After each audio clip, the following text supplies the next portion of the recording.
Hey guys, what is up? It is me, Pager here, once again with another video on Arrow Season 7. So Arrow has been around for 7 seasons now, and we already know it will be around for one more, at least, with the renewal of the show for Season 8. But in those 7 seasons, we have had heaps of cool moments, and stories, and characters, but we've also had a decent amount of rejected and skipped over storyline character concepts that would have been like really cool to see. But you know, they were passed on due to like timing, logistical issues, or just like contractual and like legal issues. Now, a Reddit user called Tales_of_the_trivial compiled a list of scrapped storylines from seasons 1 to 7 of Arrow. Now, some of this I am familiar with. I've even brought up some of it in previous videos and stuff. Some of it I am not. It's new stuff to me. And some scrapped ideas aren't actually even included, which I will include in this video.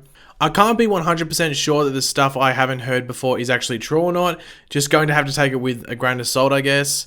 I'm not going to include everything due to me not, wanting to make this video 40 minutes long. So I will leave the actual Reddit post linked in the description down below so you can check out everything, but I will include like the main ones in this video. But do let me know your favorite scrap storyline in the comment section down below, or maybe a top 5, whatever you feel like doing. But of course, let's start with the best of the Arrow Season 1 scrapped concepts. Tommy would originally become Oliver's arch nemesis, but the character became so popular that producers decided to have Tommy die a hero instead and inspire Oliver to become a better person. Diggle did not originally exist, but producers quickly realized that Oliver needed someone to interact with about his crime-fighting activities. Felicity was slated to appear in only 2 episodes, but became so popular she became a recurring character and was later promoted to the main cast. Edward Fires' enforcer would originally be Slade Wilson, but producers ultimately decided it was more interesting to make Slade Oliver's mentor turned enemy and change the enforcer into Billy Wintergreen.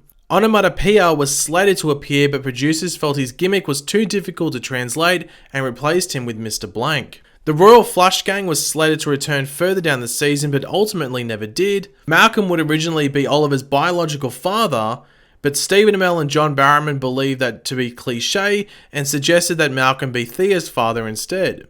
Oliver and Laurel would originally be the endgame couple, but early negative fan reaction to Laurel coupled with Sarah and Felicity's popularity caused them to start to pivot away from that relationship in season 2.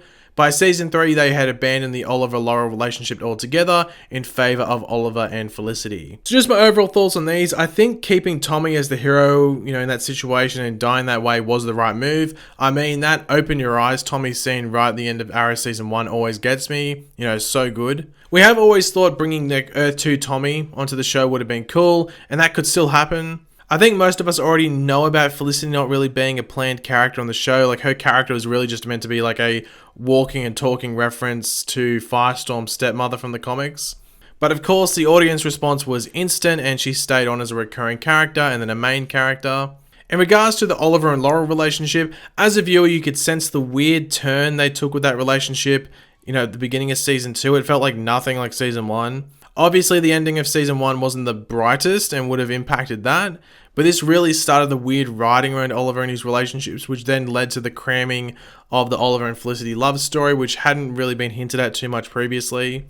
But now let's move on to season 2. Sarah would originally join forces with Slade on the island and return to Starling City as Ravager before redeeming herself for Laurel. Producers ultimately decided it was more interesting to introduce Sarah as the Canary to steer Laurel towards her heroic fate. Solomon Grundy was slated to return further down the season, but never did. Huntress was slated to return in the following seasons, but never did. There were talks about introducing Hal Jordan as an Air Force pilot stranded on Lian, but the character was unavailable. And episode 20 would be a backdoor pilot for The Flash featuring Grant Gustin, but after the positive reception to his debut episode, the spin-off was ordered straight to pilot. Now, Sarah as Ravager. Glad they avoided that. I think it made more sense story-wise to make her Canary in order to push Laurel and inspire her to take up the mantle and become Black Canary. Huntress and her return has always been a topic of discussion. Rumors are that she could be back later this season in season 7, but that's for us to wait and see, I guess. I think Hal Jordan being stranded on Lian would have been interesting, but where was that going to lead? Was he going to become a Green Lantern off of the island, like the ring chooses him on the island, that's how he gets off it? Or was this going to be a random stranded time for Hell? Sort of confusing. And the Flash backdoor pilot I think most of us know about, but leaving that to his own pilot was easily the right idea. Now on to Season 3.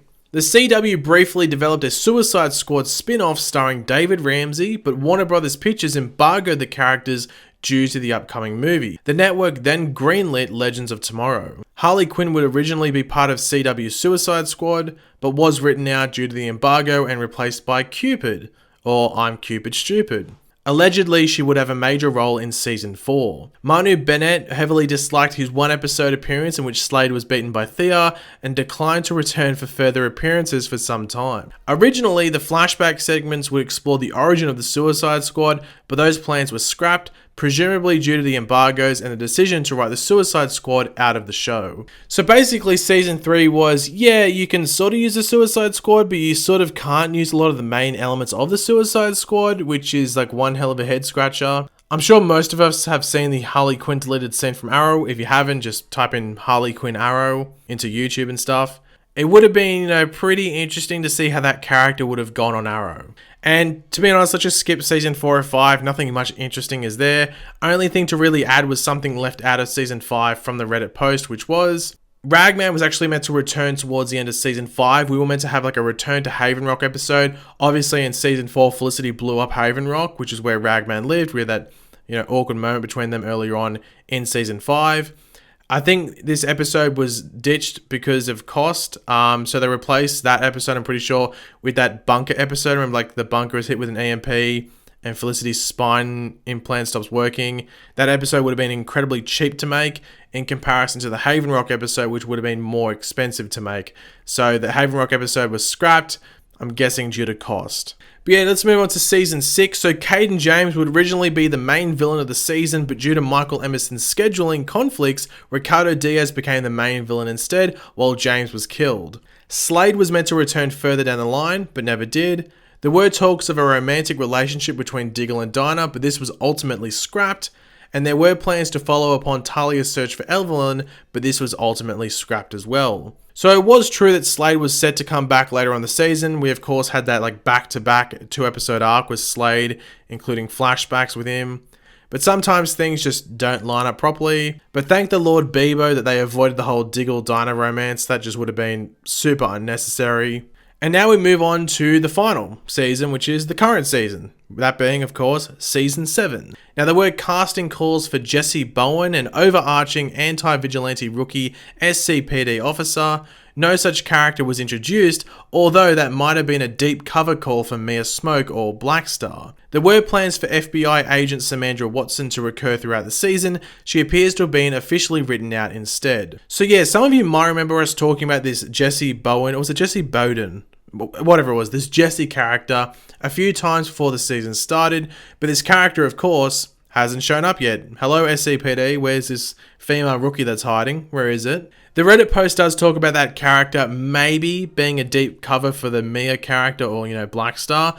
But from memory, I think we got a proper description for another character that more fit Mia as a character. However, we know that Mia is anti-vigilante, a bit overarching, I guess. So maybe this was a deep cover. It's hard to tell. But yeah, I don't think many of us are disappointed that Samandra Watson was, disposed of early. She, served her purpose in the season. No real need for her to linger around. But yeah, that's really the end of that. That's basically, as I said, I didn't go over all of them. I just went over the main ones that were interesting. In regards to the latest seasons, I went over most of them. But in the early ones, especially season 1, 2, and 3, there was actually a decent amount which I did leave out, especially seasons 2 and 3. So be sure to go check out that post on Reddit in the description down below. Get involved in the comment section over there or on this video as well.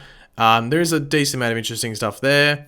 Do let me know in the comment section down below, do you want me to do a Flash version of this? Because specifically in Flash Season 1, there is a lot of concept work that was never put into the actual show. Some of it would be triggering to some people, but it's still very interesting as to what at least the first handful of episodes of Flash Season 1 would have been like compared to what we got. So let me know in the comment section down below if you would like a Flash version of, this style of video, or at least Flash Season 1 mainly. But yeah, if you enjoyed the video, it would be awesome if you could drop a like on it to show support. Yeah, as I said, let me know your opinions down there. What was your favorite scrapped concept idea? And or maybe leave a top 5, whatever you want to do. And of course, if you are new to the channel, make sure to subscribe. I'll catch you later, guys. Goodbye.